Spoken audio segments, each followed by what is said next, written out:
Bugun men pensionerlar uchun juda muhim mavzuni tushuntirib beraman. Endi ayrim holatlarda pensionerlarga avvalgidek bemalol bo'ladi deb qaraladigan ishlar taqiqlanadi yoki jiddiy cheklanadi. Bu ma'lumot faqat pensiya olayotgan odamga emas, uning farzandlariga, nevaralariga, yaqinlariga ham tegishli. Chunki bitta noto'g'ri harakat pensiya to'xtashiga, ortiqcha olingan pulni qaytarishga, hatto jarima va sud ishgacha olib kelishi mumkin. Shuning uchun videoni oxirigacha ko'ring. Hozir kanalga obuna bo'ling, like bosib qo'ying. Chunki men bu masalani oddiy tilda, misollar bilan kim xavotir olishi kerak, kim xavotir olmasligi kerakligini aniq tushuntiraman. Avvallari ko'p odamlar pensiya masalasida bitta oddiy fikr bilan yashardi. Pensiya tayinlandimi? Demak har oy kelaveradi. Pensiyoni ishlasa ham, chet elga chiqsa ham, ro'yxatdan ko'chsa ham, plastik kartasini boshqa odam ishlatsa ham, ko'pchilik buni katta muammo deb o'ylamasdi. Amalda esa pensiya davlat tomonidan aniq shartlar asosida to'lanadigan ijtimoiy to'lov hisoblanadi. Bu pulni olish uchun pensionerning yashash joyi, hujjatlari, mehnat faoliyati, nogironlik holati, boquvchisini yo'qotganlik holati, daromad manbalari va boshqa ma'lumotlar to'g'ri bo'lishi kerak. Hozirgi tartibda eng asosiy o'zgarish shundaki, ko'plab ma'lumotlar endi qo'lda emas, elektron tizimlar orqali tekshiriladi. Oldin bir odam bir joyda ishlayotgani, boshqa joydan nafaqa olayotgani yoki chet elga uzoq muddat ketgani darhol bilmasligi mumkin edi. Endi esa bandlik, soliq, migratsiya, fuqarolik holati, bank, tibbiy mehnat ekspertizasi. Yashash joyi bo'yicha ma'lumotlar bosqichma-bosqich solishtiriladi. Shu sababli ilgari hech kim bilmaydi deb qilingan ishlar bugun aniqlanishi ancha osonlashdi. Men bu yerda vahima qilish kerak demayman. Oddiy, qonuniy pensiya olayotgan, hujjatlar joyida bo'lgan, o'zgarishlarni vaqtida bildiradigan pensioner xavotir olmasligi kerak. Lekin ayrim holatlarda pensionerlar yoki ularning yaqinlari bilmasdan qoidani buzib qo'yadi. Masalan, pensioner vafot etsa ham kartadan pul yechib turishadi. Nogironlik muddati tugagan bo'lsa ham qayta ko'rikdan o'tmaydi. Boquvchisini yo'qotganlik pensiyasini olayotgan bola o'qishni tashlab yuboradi, lekin pensiya davom etadi. Yoki pensioner boshqa davlatga doimiy yashashga ketadi, lekin bu haqda xabar bermaydi. Mana shunday holatlar endi taqiqlanadi, nazorat qilinadi va oqibati bo'ladi. Eng birinchi bilish kerak bo'lgan narsa, pensiya shaxsga bog'langan huquq. Ya'ni pensiyani pensionerning o'zi olishga haqli. Agar u kasal bo'lsa, yurishga qiynalsa, boshqa odamga ishonchnoma berishi mumkin. Lekin karta, PIN kod, telefon raqami, bank ilovasi farzand yoki qo'shni qo'lida bo'lib, pensionerning roziligisiz pul ishlatilsa, bu oddiy oilaviy masala emas, moliyaviy huquqbuzarlikka aylanishi mumkin. Masalan, 2 yoshli ona har oy 1.200.000 so'm pensiya oladi. O'g'li men olib beraman deb kartani olib qo'ygan. Onaga har oy 300.000 so'm beradi, qolgan pulni o'zi ishlatadi. Ona savodsiz yoki telefondan foydalana olmaydi. Tashqaridan qaraganda pul kartadan yechilyapti, demak hammasi joyida ko'rinadi. Lekin agar ona shikoyat qilsa yoki ijtimoiy xodim tekshirsa, o'g'il onaning mablag'ini noqonuniy ishlatgan bo'lib chiqadi. Bu yerda pensionerga emas, uning nomidan pulni egallab olayotgan odamga savol tug'iladi. Shuning uchun men har doim aytaman, pensionerning kartasi pensionerning mulki, pensiya pensionerning puli. Ikkinchi muhim holat, pensioner vafot etgandan keyin pensiya olish taqiqlanadi. Bu juda og'ir, lekin amaliyotda ko'p uchraydigan masala. Ba'zi oilalarda odam vafot etadi, lekin karta yaqinlarda qoladi. Baribir davlat puli, 1-2 oy olib turaylik, ma'raka xarajatiga ishlatamiz deyishadi. Ammo qonuniy jihatdan pensiya vafot sanasidan keyin to'lanmasligi kerak. Agar tizimda ma'lumot kechroq yangilansa va kartaga pul tushib qolsa, bu pulni yechib ishlatish xavfli. Keyin pensiya jamg'armasi ortiqcha to'langan summani qaytarishni talab qiladi. Misol keltiraman. Ota 10 yanvar kuni vafot etdi. Fevral oyida kartaga 1.500.000 so'm pensiya tushdi. Farzandlari bu pulni yechib daf marosimi qarzlarga ishlatdi. Mart oyida yana pul tushdi. Uni ham olishdi. Keyin tizim yangilandi va 2 oy uchun 3 million so'm ortiqcha to'lov aniqladi. Endi oila bu pulni qaytarish kerak bo'ladi. Biz bilmadik degan gap har doim ham javobgarlikdan ozod qilmaydi. Chunki vafot etgan shaxs nomidan pul olish mumkin emas. Uchinchi holat, nogironlik pensiyasi yoki nafaqasi muddati bilan bog'liq. Nogironlik har doim ham umrbod belgilanmaydi. Ba'zi odamlarga 1 yilga, 2 yilga yoki muayyan muddatga nogironlik guruhi beriladi. Muddati tugasa, odam qayta tibbiy ko'rikdan o'tishi kerak. Agar qayta ko'rikdan o'tmasa, nogironlik asosida berilayotgan to'lov to'xtashi mumkin. Agar tizimda kechikish bo'lib, pul tushishda davom etsa, keyinchalik ortiqcha to'lov sifatida qaytarish masalasi chiqadi. Masalan, 58 yoshli fuqaro ikkinchi guruh nogironlik bo'yicha oyiga 900 ming so'm nafaqa olyapti. Uning nogironlik muddati 1 iyulgacha. U uyinda shifokorga borishi, hujjatlarni tayyorlashi, qayta ko'rikdan o'tishi kerak edi. Lekin hali vaqt bor deb yurdi. Keyin navbat kechikdi, hujjat to'liq bo'lmadi. Natijada avgust oyida to'lov to'xtadi. Bu odam keyin nega pul tushmadi deb boradi. Aslida sabab oddiy. Asos bo'lgan hujjat muddati tugagan. Demak, pensioner yoki uning yaqinlari muddatli hujjatlarni alohida nazorat qilishi shart. 4-holat. Boquvchisini yo'qotganlik pensiyasi. Bu pensiya ko'pincha voyaga yetmagan bolalarga, ayrim hollarda kunduzgi ta'limda o'qiyotgan talabalarga beriladi. Lekin bola o'qishni tashlasa, sirtqi ta'limga o'tsa, akademik ta'til olsa yoki belgilangan yoshdan oshsa, to'lov shartlari o'zgarishi mumkin. Shuni yashirish yoki bildirmaslik keyinchalik katta qarzga aylanishi ehtimoli bor. Misol uchun, 19 yoshli talaba otasidan qolgan boquvchisini yo'qotganlik pensiyasini olyapti. U kunduzgi ta'limda o'qigani uchun oyiga 700 ming so'm oladi. Ikkinchi kursda o'qishni tashlab ishlashga kiradi. Lekin oila pensiya kelayotganini ko'rib xabar bermaydi. 1 yil davomida 2 million 400 ming so'm pul tushadi. Keyin oliygoh ma'lumotlari solishtirilganda talaba endi kunduzgi ta'limda o'qimasligi aniqlanadi. Natijada ortiqcha olingan pulni qaytarish talabi paydo bo'ladi. Shuning uchun men ota-onalarga va talabalar o'zlariga aytaman. O'qish shakli, o'qishdan chetlatilish, akademik ta'til kabi o'zgarishlarni yashirmang. 5-holat. Pensiya olayotgan odamning rasmiy ishga kirishi.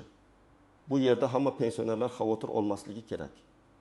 Yoshga doir pensiya olayotgan odam ko'p hollarda ishlashi mumkin. Pensiyasi butunlay yo'qolib ketmaydi. Lekin ayrim turdagi nafaqa va kompensatsiyalar, qo'shimcha to'lovlar, kam ta'minlanganlik bilan bog'liq yordamlar daromadga bog'liq bo'lishi mumkin. Agar odam rasmiy ishga kirsa, daromadi oshsa, ilgari berilgan ayrim ijtimoiy yordamlar qayta ko'rib chiqilishi mumkin. Masalan, pensioner ayol oyiga 20 million 700 ming so'm pensiya oladi. Bundan tashqari kommunal to'lovlar bo'yicha imtiyoz yoki mahalla orqali yordam oladi. Keyin u rasmiy ravishda do'konga ishga kirib, oyiga 2 million so'm maosh ola boshlaydi. Yoshga doir pensiyasi saqlanishi mumkin, lekin kam ta'minlanganlikka bog'liq yordam qayta baholanadi. Agar u daromadni yashirsa, keyin tizimda maosh ko'rinadi va noto'g'ri berilgan yordamni qaytarish masalasi chiqadi. Demak, muammo ishlashning o'zida emas, daromad va holat o'zgarishini yashirishda. 6-holat chet elga chiqish va doimiy yashash. Pensioner davolanish, mehmon bo'lish, farzandlarni ko'rish uchun chet elga chiqishi mumkin. Lekin boshqa davlatga doimiy yashashga ketish, uzoq muddat ro'yxatdan chiqish yoki yashash joyini o'zgartirish pensiya to'loviga ta'sir qilishi mumkin. Har bir holatda davlatlararo kelishuvlar pensionerning fuqaroligi, yashash maqomi va hujjatlari ahamiyatli bo'ladi. Eng xato yondashuv men ketdim. Lekin kartaga pul tushaversin, bolalar olib tursin deb o'ylash. Masalan, 67 yoshli ota Rossiyadagi farzandlari oldiga ketdi. Avval 3 oyga ketgan edi, keyin u yerda qolishga qaror qildi. O'zbekistondagi kartasiga pensiya tushishda davom etdi. Nabirasi pulni yechib yubordi. Agar ota doimiy yashash uchun ro'yxatdan chiqqan bo'lsa yoki tegishli ma'lumotlar tizimda aks etsa, to'lov qayta ko'rib chiqiladi. Bu yerda har bir kun, har bir sana muhim bo'lishi mumkin. Shuning uchun chet elga ketayotgan pensioner oldindan pensiya jamg'armasidan o'z holati bo'yicha yozma yoki rasmiy tushuntirish olgani ma'qul. 7-holat. Yolg'on ma'lumot bilan pensiya tayinlatish. Bu eng xavfli masala. Mehnat staji, ish haqi, qarindoshlik, nogironlik, qaramog'ida bo'lgan shaxslar haqidagi ma'lumotlar noto'g'ri berilsa, pensiya noto'g'ri hisoblanadi. Ba'zan odam arxivdan ma'lumot topib beraman degan vositachilarga ishonadi. Ular soxta ma'lumotnoma tayyorlashi yoki mavjud bo'lmagan ish stajini qo'shib berishni va'da qilishi mumkin. Natijada bir necha yil davomida ortiqcha pensiya to'lanadi. Keyin esa hammasi qayta hisoblanadi. Masalan, fuqaro pensiyaga chiqayotganda unga 25 yil staj kerak. Lekin tasdiqlangan staji 22 yil. kimdir 3 yil qo'shib beraman deb pul so'raydi. Hujjat topshiriladi, pensiya biroz yuqoriroq chiqadi. Fuqaro har oy 35 ming so'm ko'proq oladi. 5 yil ichida bu 12 million so'm bo'ladi. Agar keyinchalik hujjat soxta yoki noto'g'ri ekani aniqlansa, nafaqat ortiqcha olingan pulni qaytarish, balki hujjat tayyorlagan va undan foydalangan shaxslar bo'yicha huquqiy baho berish masalasi chiqadi. Shuning uchun men hech qachon bir yo'lini qilib beramiz degan odamlarga ishonmaslikni tavsiya qilaman. Endi istisnolar va ko'pchilik e'tibor bermaydigan nozik jihatlarga o'tamiz. Birinchi nozik jihat shuki, pensiyaning to'xtashi har doim ham odam butunlay huquqini yo'qotdi degani emas. Ba'zida to'lov vaqtincha to'xtaydi. Chunki hujjat yetishmaydi. Qayta ko'rik kerak, bank ma'lumoti yangilanmagan, yashash joyi bo'yicha aniqlik kiritish zarur bo'ladi. Agar pensioner hujjatlarni to'g'rilasa, to'lov qayta tiklanishi mumkin. Lekin kechikish qancha uzoq bo'lsa, masalani hal qilish shuncha qiyinlashadi. Ikkinchi nozik jihat, ishonchnoma bilan pul olish mumkin. Lekin ishonchnoma ham qonuniy bo'lishi kerak. Agar pensioner yotib qolgan bo'lsa, notariusni uyga chaqirish, vakil tayinlash, bankdagi tartibni to'g'ri rasmiylashtirish mumkin. Lekin otam aytgan, onam rozi, biz bir oilamiz degan og'zak kelishuv yetarli bo'lmaydi. Ayniqsa aka-uka. Opa-singil o'rtasida nizo chiqsa, kim pulni olgani, qayerga ishlatgani, pensioner rozi bo'lganmi? Bularning hammasi savolga aylanadi. Uchinchi nozik jihat, pensionerning hujjatlari eskirgan bo'lishi mumkin. Pasportga ID karta muddati, familiya o'zgarishi, yashash joyi, bank hisob raqami, telefon raqami, nogironlik ma'lumotnomasi, o'qish joyidan ma'lumotnoma. Vafot etgan oila a'zolari haqidagi dalolatnomalar pensiya ishida ahamiyatli bo'ladi. Bir dona eski ma'lumot butun to'lovni kechiktirishi mumkin. Ayniqsa qishloq joylarda hujjatni keyin qilamiz degan odat bor. Lekin elektron tizimda nom, tug'ilgan sana yoki hujjat raqami mos kelmasa, pensiya avtomatik tekshiruvdan o'tmay qolishi mumkin. 4-nozik jihat. Ortiqcha to'langan pulni davlat o'zi xato qilgan deb qaytarmaslik to'g'ri yondashuv emas. Ba'zan tizim yoki idora xatoga yo'l qo'yishi mumkin. Lekin agar fuqaro o'ziga tegishli bo'lmagan pulni olgan bo'lsa, ayniqsa holat o'zgarganini bilgan bo'lsa, keyin bu pulni qaytarish talabi qo'yilishi mumkin. Masalan, nogironlik muddati tugaganini odam biladi. Talaba o'qishdan chiqqanini biladi. Pensioner vafot etganini oila biladi. Shunday holatda pul kelib qolsa ham uni ishlatmaslik kerak. 5-nozik jihat, hamma taqiq ham pensionerning o'ziga qaratilmagan. Ba'zi taqiqlar aslida pensionerni himoya qiladi. Masalan, pensionerning kartasini olib qo'yish, uni majburlab kredit oldirish, telefonga kelgan tasdiqlash kodini olib, bank ilovasiga kirish, pensiya hisobidan qarz yopish, pensioner nomiga mikroqarz rasmiylashtirish juda xavfli. Pensioner farzandimga yordam berdim deb o'ylaydi. Lekin hujjatda qarzdor uning o'zi bo'lib qoladi. Keyin pensiyadan ushlab qolish boshlanishi mumkin. Masalan, 7 yoshli ona o'g'lining iltimosi bilan telefoniga kelgan kodni aytadi. O'g'li onaning nomiga misol onlayn qarz oladi. Birinchi oy to'laydi, keyin to'lay olmaydi. Qarzdor esa ona bo'lib qoladi. Bank yoki qarz tashkiloti onaning pensiya kartasiga tushayotgan pulni nazorat qilishga urinadi. Sudga murojaat qiladi. Ona esa men pulni ko'rmaganman deydi. Bu juda og'riqli vaziyat. Shuning uchun pensionerlar hech kimga SMS kod, bank ilovasi paroli, karta raqami va PIN kodni bermasligi kerak. Farzand bo'lsa ham, nevarasi bo'lsa ham, tanishi bo'lsa ham. 6-nozik jihat, aliment, ijro hujjatlari, qarzdorliklar pensiyaga ta'sir qilishi mumkin. Pensiya ijtimoiy to'lov bo'lgani uchun uni to'liq olib qo'yish mumkin emas degan umumiy tushuncha bor. Lekin qonunda belgilangan tartibda ayrim ushlanmalar bo'lishi mumkin. Masalan, sud qarori, ijro varaqasi, ortiqcha to'langan pensiyani qaytarish, aliment yoki boshqa majburiyatlar bo'yicha pensiyaning bir qismidan ushlab qolish ehtimoli bor. Bu pensioner uchun kutilmagan hol bo'ladi. Shuning uchun qarzdorlik bor yo'qligini tekshirish ham muhim. 7-nozik jihat, mahalla yoki tanishlarning gapiga emas, rasmiy javobga tayanish kerak. Falonchi shunday qilib pensiya olyapti. Amakim ishlasa ham hech narsa bo'lmadi. Qo'shnim chet elda yuribdi, kartasiga pul tushyapti degan misolning holatingizga mos kelmasligi mumkin. Pensiya masalasida tug'ilgan yil, staj, to'lov turi, nogironlik guruhi, yashash joyi, daromad, oila tarkibi, o'qish shakli kabi ko'plab omillar bor. Men ekspert sifatida shuni ta'kidlayman. Bitta odamga mumkin bo'lgan narsa boshqasiga mumkin bo'lmasligi mumkin. Endi nima qilish kerakligini aniq aytaman. Birinchi qadam, pensioner o'z pensiya turini aniq bilib olishi kerak. Yoshga doir pensiyami, nogironlik pensiyasimi, o'quvchisini yo'qotganlik pensiyasimi, ijtimoiy nafaqami, qo'shimcha kompensatsiyami? Bularning har biri bo'yicha shartlar farq qiladi. Agar siz men shunchaki pensiya olaman deb yursangiz, muhim shartni o'tkazib yuborishingiz mumkin. Ikkinchi qadam, hujjatlarni tekshiring. Pasport yoki ID karta, pensiya guvohnomasi yoki pensiya tayinlanganligi haqidagi ma'lumot, bank kartasi, telefon raqami, yashash joyi ro'yxati, mehnat daftarchasi yoki elektron staj ma'lumotlari. Nogironlik bo'lsa, tibbiy mehnat ekspertizasi hujjati, talaba bo'lsa, kunduzgi o'qish haqida ma'lumotnoma tartibli saqlanishi kerak.